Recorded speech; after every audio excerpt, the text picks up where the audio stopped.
এদিকে দেশে ফেরার ঘোষণা দিল সাবেক প্রধানমন্ত্রী শেখ হাসিনা। শুধু দেশে ফিরবেন তাই না, দেশে ফিরে নির্বাচনে অংশগ্রহণ করবে জানিয়েছে ছেলে সজীব অজিত জয়।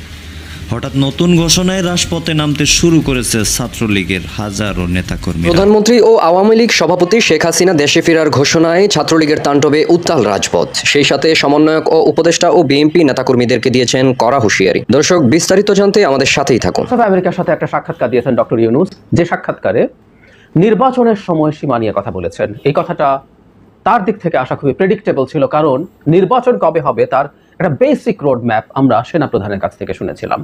একটা মানুষ বলছে যে আমাকে গরু ছাগলের মতো ব্যবহার করছে, আমাকে ফুটবলের মতো লাথি মেরে ফেলে দিচ্ছে, মানুষকে রাস্তায় নামতে বাধ্য করেন। একটা কথা মাথায় রাখেন, এদেশে যখন আপনি এদেশের প্রধান উপদেষ্টা দায়িত্ব নিয়েছেন, এদেশের প্রত্যেকটা মানুষের সুখ দুঃখ আপনি সমাধান করবেন, এই প্রতিজ্ঞা করে। আসসালামু আলাইকুম সম্মানিত দর্শক, নতুন নিউজ ভিডিওতে জানাচ্ছি আপনাদের স্বাগতম। এইমাত্র পাওয়া তাজা এবং গরম খবর, 5 তারিখের আগে বাংলাদেশে আসতে চলেছে সাবেক প্রধানমন্ত্রী শেখ হাসিনা, এমন তথ্য জানিয়ে গণমাধ্যমে কথা বলেছে।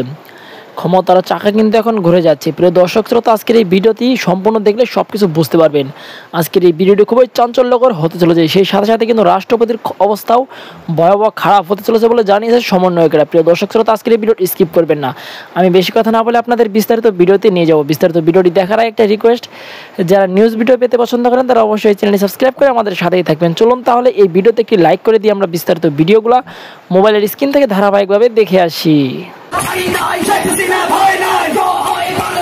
সাবেক প্রধানমন্ত্রী ও আওয়ামী লীগ সভাপতি শেখ হাসিনা দেশে ফেরার ঘোষণায় ছাত্রলীগের তাণ্ডবে উত্তাল রাজপথ। সেই সাথে সমন্বয়ক ও উপদেষ্টা ও বিএনপি নেতাকর্মীদেরকে দিয়েছেন কড়া হুঁশিয়ারি। দর্শক, বিস্তারিত জানতে আমাদের সাথেই থাকুন। আগস্টের কোটা সংস্কার আন্দোলন থেকে রূপ নেওয়া সরকার পতন আন্দোলনকে কেন্দ্র করে পদত্যাগ করেন বাংলাদেশ আওয়ামী লীগের সভাপতি সাবেক প্রধানমন্ত্রী শেখ হাসিনা। সাবেক প্রধানমন্ত্রী শেখ হাসিনা পদত্যাগের পর গত 1.5 মাস যাবৎ মিলিয়ে গিয়েছিল ছাত্রলীগ সহ আওয়ামী লীগের অন্যান্য দলগুলো। তবে শেখ হাসিনার পুত্র সজীব ওয়াজিদ জয় গতকাল বার্তা সংস্থা এফডিসিকে দেওয়া এক সাক্ষাৎকারে শেখ হাসিনার দেশে ফেরার কথা জানিয়ে বলেন, আমরা জাতিসংঘের কাছে আবেদন করেছি যাতে শেখ হাসিনার নামে করা মিথ্যা মামলাগুলোকে হাইকোর্ট থেকে তুলে নেওয়া হয়। মামলাগুলো তুলে নেওয়া হলে যে কোনো সময় দেশে ফিরবেন শেখ হাসিনা। সাবেক প্রধানমন্ত্রী শেখ হাসিনার দেশে ফেরার ঘোষণাকে কেন্দ্র করে পরদিন থেকেই রাজপথে দেখা যায় ছাত্রলীগের বিক্ষোভ মিছিল। ভয়েস অফ আমেরিকার সাথে একটা সাক্ষাৎকার দিয়েছেন ডক্টর ইউনূস, যে সাক্ষাৎকারে নির্বাচনের সময়সীমা নিয়ে কথা বলেছেন। এই কথাটা তার দিক থেকে আসা খুবই প্রেডিক্টেবল ছিল, কারণ নির্বাচন কবে হবে তার একটা বেসিক রোড ম্যাপ আমরা সেনাপ্রধানের কাছ থেকে শুনেছিলাম। এবং এটা শোনার পর স্বাভাবিকভাবেই প্রশ্ন আসে যে সরকারের অবস্থান কি। আমি আমার একাধিক ভিডিওতেও বলেছি যে এই ব্যাপারে সরকারকে তার অবস্থান নিশ্চিত করতে হবে, কারণ সেনাপ্রধান সরকারের অংশ, কোনো সন্দেহ নাই, কিন্তু সেটা উপদেষ্টা পরিষদের অংশ তিনি নন। আবার তিনি এমন একটা জায়গায় এই মুহূর্তে আছেন, এমন তার পরিস্থিতি আছে, তার কথাটাকে খুব উড়িয়ে দেওয়ারও ব্যাপার নেই। সুতরাং সরকারকে তার অবস্থান ক্লিয়ার করা দরকার আছে, এবং সেটা করেছেন ডক্টর ইউনূস। এবং সেটার কারণে একটা প্রশ্ন হয়তো মাথাচাড়া দিতে পারে আমাদের কারো কারো মনে, এই দুইজনের মধ্যে কোনো রকম মতদ্বৈততা, মতভিন্নতা বা মতবিরোধ আছে কিনা। আসবো সেই জায়গায়, কি বলেছেন এবং সেটার ভিত্তিতে আমাদের কি মনে হতে পারে। তার আগেই যে ইন্টারভিউটা ভয়েস অফ আমেরিকাকে ডক্টর ইউনূস দিয়েছেন, তাতে ইন্টারেস্টিং কয়েকটা জিনিস আছে। আমি ইন্টারভিউটা ভিডিও পাওয়া যায়, আপনারা দেখে নেবেন। ওখানে যিনি প্রশ্নকর্তা ছিলেন তিনি ডক্টর ইউনূসকে নানাভাবে প্রশ্ন করে বিপদে ফেলতে চেষ্টা করেছেন। মানে ভয়েস অফ আমেরিকা এর আগে আমরা দেখেছি এই প্রতিষ্ঠানটার যিনি দায়িত্বে আছেন সম্ভবত শতরূপা বড়ুয়া, তিনি প্রধানমন্ত্রী শেখ হাসিনাকে বা তিনি ইভেন অর্থমন্ত্রী, পররাষ্ট্রমন্ত্রীকে যেভাবে প্রশ্ন করেছেন, অত্যন্ত তৃতীয় শ্রেণীর বিটিভি ধরনের ইন্টারভিউ নিয়েছেন। বাংলাদেশে যেসব তথাকথিত সংবাদ সম্মেলন হয় সেরকম। সেই জায়গায় আজকে যিনি গেছেন, আমি অবশ্যই এটা পছন্দ করেছি, কারণ ডক্টর ইউনূসকে তারা চেষ্টা করেছেন চাপে ফেলতে, এবং চমৎকারভাবে তিনি রেসপন্ড করেছেন অনেকগুলো ক্ষেত্রে। এখানে নানান রকম ইস্যু ছিল, পাকিস্তানের সাথে সম্পর্ক, যেগুলো শুনতে এক ধরনের বিব্রতকর লাগতে পারে কারো কারো কাছে, জামায়াতের রাজনীতি, শেখ মুজিবুর রহমানের ভাস্কর্য ভেঙে ফেলা, এবং সেই ভাস্কর্য ভেঙে ফেলা এই জিনিসগুলো নিয়ে উনি অত্যন্ত, যখন প্রয়োজন হয়েছে, টাফ জবাব দিয়েছেন। একটা জিনিস একটু সিগনিফিক্যান্ট লেগেছে আমার কাছে এখানে, সেটা হলো রোহিঙ্গা প্রশ্নে। ডক্টর ইউনূস রোহিঙ্গাদের কিন্তু শরণার্থী শব্দটা ব্যবহার করেছেন, এবং আমরা জানি এতদিন পর্যন্ত শরণার্থী শব্দটা ব্যবহার করা হতো না। এবং তিনি বলেছেন আবার যদি রোহিঙ্গাদেরকে এই দেশে পাঠিয়ে দেওয়ার চেষ্টা হয় তাদেরকে বাংলাদেশ গ্রহণ করবে। এর আগে আমরা শরণার্থী বলিনি, কারণ শরণার্থী কাউকে বলা মানেই হচ্ছে তাকে কতগুলো অধিকার দেয়া। ডক্টর ইউনূস শরণার্থী বলার মাধ্যমে আমি ধারণা করি তাদের সেই স্ট্যাটাস দেওয়া হচ্ছে, এবং আন্তর্জাতিকভাবে তিনি বলেছেন যে জাতিসংঘের জেনারেল অ্যাসেম্বলিতে গিয়ে এই ইস্যুতে অনেক জায়গায় অনেক কথা হয়েছে। যাই হোক, এটুকু দিয়ে রাখলাম। এখানে তাকে জিজ্ঞেস করা হয়েছিল, সেনাপ্রধান যে ইন্টারভিউ দিয়েছে সেখানে আগামী 18 মাসের মধ্যে নির্বাচনের যে কথা বলা হয়েছে, তাহলে উনি বলছেন তাহলে কি ধরে নেব যে আপনার অন্তর্বর্তী সরকারের মেয়াদ হচ্ছে আগামী 18 মাস পর্যন্ত? ডক্টর ইউনূস বলছেন আপনি ইচ্ছা করে সেটা ধরে নিতে পারেন, কিন্তু সরকারের মতামত তো সেটা নয়। সরকার তো কোনো মত দেয়নি এ পর্যন্ত, কাজেই সরকার যখন মেয়াদ ঠিক করবে সেটা সরকারকেই বলতে হবে। সরকার না বলা পর্যন্ত তো সেটা মেয়াদ হচ্ছে না।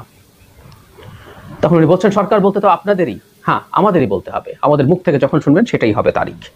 তারপর তিনি বলছেন উপদেষ্টা পরিষদ এই বিষয়ে কোনো সিদ্ধান্ত নেয়নি। ডক্টর ইউনূস বলছেন আমরা আলোচনা করেছি কিন্তু কোনো সিদ্ধান্ত হয়নি। ফলে খুব স্পষ্ট একটা দ্বিমত আমরা দেখছি মোটা দাগে। কারণ সেনাপ্রধান কি বলেছেন সেটা নিয়েও এক ধরনের কনফিউশন তৈরি হতে পারে। রয়টার্সে উনি 2 ধরনের কথা বলেছেন, আমি আমার ভিডিওতে বলেছি, এবং এরপর প্রধান উপদেষ্টা যিনি প্রেস সচিব তিনি ক্ল্যারিফাই করার চেষ্টা করেছেন যে সেনাপ্রধান মাঝে যে বক্তব্যটা আছে সংস্কারের পর 18 মাস নাকি বলতে চেয়েছেন। এখানে ডক্টর ইউনূসের জবাব শুনে আমাদের মনে হবে খুব ক্লিয়ারলি তিনিও 18 মাসই বুঝেছেন। কারণ এখানে ভয়েস অফ আমেরিকা যখন 18 মাস সেনাপ্রধান 18 মাসের কথা বলছেন, তখন ডক্টর ইউনূস সেই 18 মাসকে কন্টেস্ট করেননি। মানে সেনাপ্রধান যেটা বলেছেন তিনি সেটা মেনে নিয়ে বলছেন, এটা উনি বলেছেন, আমরা তো বলিনি। আমরা মানে সরকার, মানে উপদেষ্টা পরিষদ, যারা আলোচনার মাধ্যমে ঠিক করবে, এবং তারা যখন যে সময়টা বলবেন সেটাই জেনুইন সময় নির্বাচনের জন্য। সত্যিকার অর্থে এই ব্যাপারটা সরকারের দিক থেকে আসা উচিত। আনডাউটেডলি সেনাপ্রধান একটা রাষ্ট্রের খুব গুরুত্বপূর্ণ একটা অংশ, এবং এই মুহূর্তে সেনাপ্রধানের বড় একটা রোল আছে। আমরা জানি, একটু ব্যাকগ্রাউন্ড যদি বলি, আমাদের এই মুভমেন্টে সেনাবাহিনীর একটা গুরুত্বপূর্ণ ভূমিকা, তার একটা ডিসাইসিভ ভূমিকা ছিল। সেটা হচ্ছে শেষ মুহূর্তে শেখ হাসিনা যখন আরো ম্যাসাকার করে অ্যাট এনি কস্ট ক্ষমতায় থাকতে চেয়েছিল, উনি তার আদেশ মানতে ডিনাই করেছিলেন। কারণ তার উপরে মধ্য নিম্ন পর্যায়ের অফিসাররা এবং non commissioner officers, junior commissioner officer, soldier সবার একটা চাপ ছিল, সামষ্টিক চাপে উনি শেষ পর্যন্ত বুঝতে পেরেছেন যে জাতির এবং জনগণের বিরুদ্ধে অবস্থান নেওয়াটা ঠিক হবে না। অ্যান্ড হি ডিসাইডেড যে উনি আর সরকারকে ক্ষমতায় রাখার জন্য জনগণের উপর গুলি চালাবে না, সেই রোল ছিল। এই মুহূর্তে তিনি মাঠে আছেন এবং তার বাহিনী ম্যাজিস্ট্রেসি পাওয়ার নিয়ে মাঠে আছে। সুতরাং তার কথাকে আমরা কেউ গুরুত্ব দিই, কিন্তু রয়টার্সের যে ইন্টারভিউ তাতে কয়েকটা কথা ছিল যেগুলো আমরা কেউ অনেকের মনে প্রশ্নের উদ্রেক করেছে। একটু মনে করিয়ে দেই, তিনি সরকারকে সাহায্য করার কথা বলছেন। মানে বাংলাদেশ মিলিটারি কোনো অটোনমাস সংগঠন না, এটা সরকারের কমান্ডের অধীনে থাকে, প্রধান উপদেষ্টার কমান্ডে থাকবেন। সেই সেনাবাহিনী সরকারকে সাহায্য করবে, তাতে মনে হয় যে এটার এক ধরনের একটা স্বাধীন সত্তা আছে। এটা নিয়ে কনফিউশন আছে। আবার এটার মাধ্যমে তিনি সরকারের বিরুদ্ধে সেনাবাহিনী যেতে পারে, বিশেষ করে ডক্টর ইউনূস যখন দেশের বাইরে আছেন তখন একটা সমস্যা তৈরি হতে পারে, এই ধরনের গুজবকেও তিনি নাকচ করেছেন। একই সাথে তিনি যখন নির্বাচনের আলাপ এনেছেন তখন সংস্কারকে তিনি এভাবে ভাষাগতভাবে এক্সপ্রেস করেছেন। তিনি 3টা জায়গায় সংস্কারের কথা বলেছিলেন, আমি স্মৃতি থেকে বলছি, বিচার, পুলিশ এবং আর্থিক খাতে সংস্কারের কথা ফোকাস করছেন নির্বাচনের জন্য। তার মানে উনি বলছেন 170 মিলিয়ন, ওভাবেই লিখেছে রয়টার্সে, 17 কোটি মানুষের দেশে একটা নির্বাচনের জন্য প্রয়োজনীয় সংস্কার।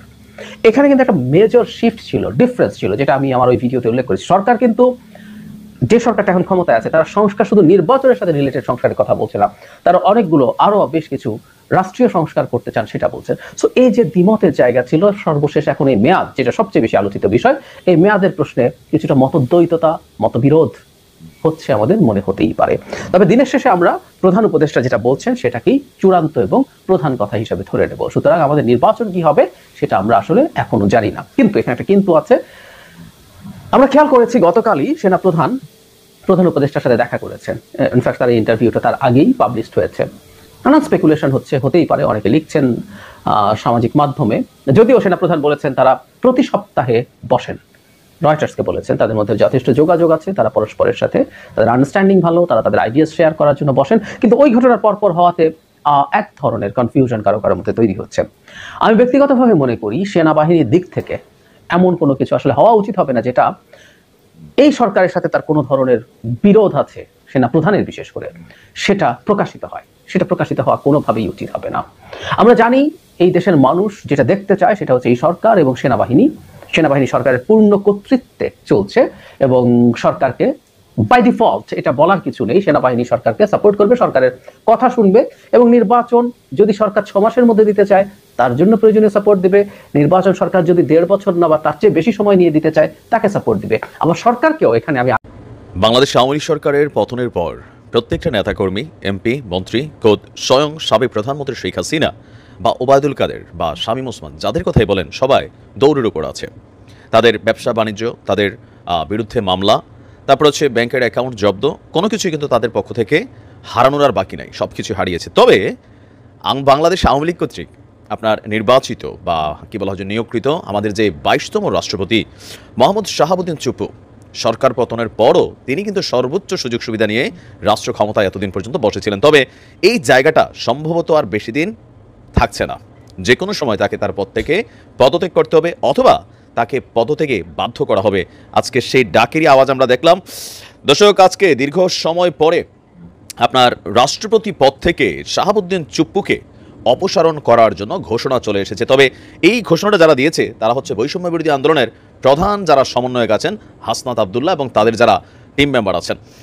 গেল কয়েক ঘন্টা আগে হাসনাত আবদুল্লাহ ফেসবুকে একটা স্ট্যাটাস দিয়েছেন। তবে তাদের স্ট্যাটাস দেওয়া মানে হচ্ছে পেছনে একটা বিশাল পরিকল্পনা আছে, অ্যান্ড এই পরিকল্পনাটাকে বাস্তবায়ন করার জন্য যে মেকানিজম দরকার অথবা যা যা করার দরকার সব কিছু কিন্তু তারা প্ল্যান করেই করে। হাসনাত লিখছে যে আওয়ামী লীগের বিচার নিশ্চিতকরণ, নতুন সংবিধান গঠন করা, আওয়ামী লীগের আমলে দুর্নীতিবাজ যে সকল আমলা আছে তাদেরকে পরিবর্তন, শেখ হাসিনার আমলে করা সকল অবৈধ চুক্তি বাতিল করা এবং শাহাবুদ্দিন চুপ্পুকে অনতি বিলম্বে রাষ্ট্রপতি পদ থেকে অপসারণ করতে হবে। মুহূর্তের মধ্যেই lakh lakh like, share, follow, comment সেখানে দেখা যাচ্ছে। এখন প্রশ্ন হচ্ছে যে প্রক্রিয়াটা কিভাবে হবে। এটা কি যেমনভাবে ধরেন কি বলা হয় যে মানে সাবেক প্রধানমন্ত্রী শেখ হাসিনাকে বা আওয়ামী লীগকে মানে পদত্যাগ করানো হয়েছিল ওইভাবে, নাকি আসলে ভিন্নভাবে? এর কয়েক ঘন্টা আগে আরেকটা স্ট্যাটাস দিয়েছিল হাসনাত আবদুল্লাহ, একটা কিন্তু আরেকটার সাথে কানেক্টেড। সে লিখছে পতনের সময় সংবিধান এবং নিয়ম ভাঙতে পারলে গঠনের সময় কেন নয়। এই মেসেজগুলো বেসিক্যালি কানেক্টেড যে সংবিধান অনুযায়ী রাষ্ট্রপতির নিয়োগ এটা একটা আলাদা ইস্যু। তবে এই মুহূর্তে যেহেতু যে অন্তর্বর্তী সরকারটা গঠিত হয়েছে এটি সংবিধানের বাহিরে হয়েছে, তাহলে এখন যে কর্মকাণ্ডগুলো হচ্ছে সেখানে কেন সংবিধানের দোহাই দেওয়া হচ্ছে? আর এই বিষয়গুলোকে কেন্দ্র করে যারা সোশ্যাল মিডিয়া ইনফ্লুয়েন্সার আছেন, যারা বড় বড় ইনফ্লুয়েন্সার আছেন, তারা কিন্তু দীর্ঘদিন যাবত বলছেন যে রাষ্ট্রপতি পদে চুপ্পু সাহেবকে রেখে আসলে এই মুহূর্তে সরকারকে নিরপেক্ষকরণ অথবা যে পরিবর্তন সেটা কিন্তু সম্ভব নয়। আমরা যদি চুপ্পু সাহেবের একটু রাজনৈতিক জীবন দেখি, সেটা হচ্ছে ছাত্র জীবনে তিনি পাবনা জেলা ছাত্রলীগের সভাপতি এবং জেলার স্বাধীন বাংলা ছাত্র সংগ্রাম পরিষদের আহ্বায়ক হিসাবে দায়িত্ব পালন করেছেন। আর মহান মুক্তিযুদ্ধেও তিনি সক্রিয়ভাবে অংশগ্রহণ করেছেন। পরে পাবনা জেলা যুবলীগের সভাপতির পদও তিনি দায়িত্ব পালন করেছেন। বাংলাদেশ স্বাধীন হবার পর তিনি আইন পেশায় নিয়োজিত হন। 1975 সালে বঙ্গবন্ধু শেখ মুজিবুরের পরিবারের হত্যাকাণ্ডের পর চুপ্পুকে সামরিক আইনে গ্রেপ্তার করে নির্যাতন করা হয়েছিল। কারাভোগের পর মুক্ত হলে তিনি পাবনা জেলা আওয়ামী লীগের প্রচার সম্পাদকের দায়িত্ব তিনি প্রাপ্ত হয়েছিলেন। 1982 সালে বিসিএস ক্যাডার হিসেবে যোগ দিয়েছিলেন। 1995-96 সালে পরপর দুইবার বাংলাদেশ জুডিশিয়াল সার্ভিস অ্যাসোসিয়েশনের কেন্দ্রীয় কমিটির মহাসচিব হিসেবেও আপনার নির্বাচিত হয়েছিলেন। 1996 সালে আওয়ামী লীগ সরকার ক্ষমতায় এলে বঙ্গবন্ধু হত্যা মামলা দায়েরের পর এই মামলায় আইন মন্ত্রণালয় থেকে কোঅর্ডিনেটর হিসাবে নিয়োজিত থেকে দায়িত্ব পালন করেছেন। আর আমরা যদি দেখি যে লম্বা একটা সময় তার আওয়ামী লীগের সাথে কানেক্টিভিটি ছিল। আর দিন শেষে গেল নির্বাচনের পরপরই আওয়ামী লীগের কর্তৃক তাকে রাষ্ট্রপতি নিয়োগ দেওয়া হয়েছে। এখন খুবই সম্ভবত যে খুব দ্রুতই চুপ্পু সাহেবকে অপসারণের জন্য সর্বোচ্চ শক্তি প্রয়োগ করবে বৈষম্য বিরোধী ছাত্ররা। আপনি কি ভাবছেন? প্রিয় দেশবাসী, শুরু থেকে শেষ পর্যন্ত যারা এই ভিডিওটি দেখেছেন সকলকে জানাই অসংখ্য অসংখ্য ধন্যবাদ। যারা এরকম নিউজ ভিডিও পেতে পছন্দ করেন তারা অবশ্যই এই চ্যানেলটি সাবস্ক্রাইব করে পাশে থাকা বেল আইকনটি বাজিয়ে দিবেন। যারা এখন এই ভিডিওটি শেয়ার করেননি, এই ভিডিওটি দ্রুত শেয়ার করে সকলকে দেখার সুযোগ করে দিন। আজকের মতন এই পর্যন্ত দেখা হচ্ছে পরবর্তী কোনো ভিডিও নিয়ে ইনশাল্লাহ।